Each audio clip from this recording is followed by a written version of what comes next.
You may have heard the term bonded leather, but you don't fully understand what it means. This is a couch made out of bonded leather.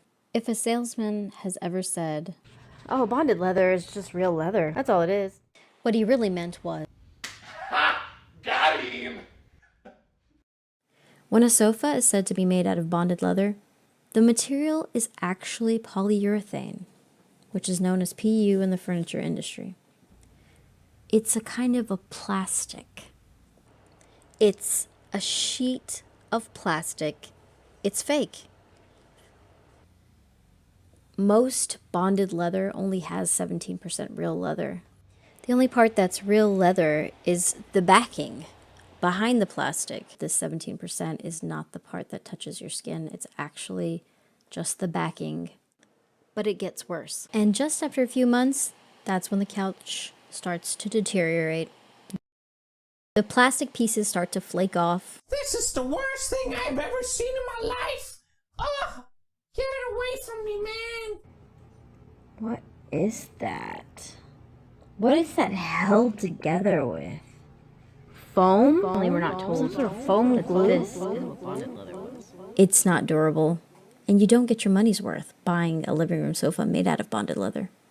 As if that wasn't bad enough, this is the worst part of all.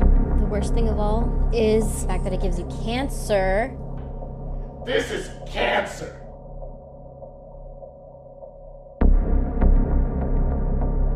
This is not okay. This needs to stop now. This is cancer. This is so much cancer that I can feel the tumors. I can feel the tumors growing on my back. And it's way down heavy on me, and it's not okay. Can you help out and just stop this? Please?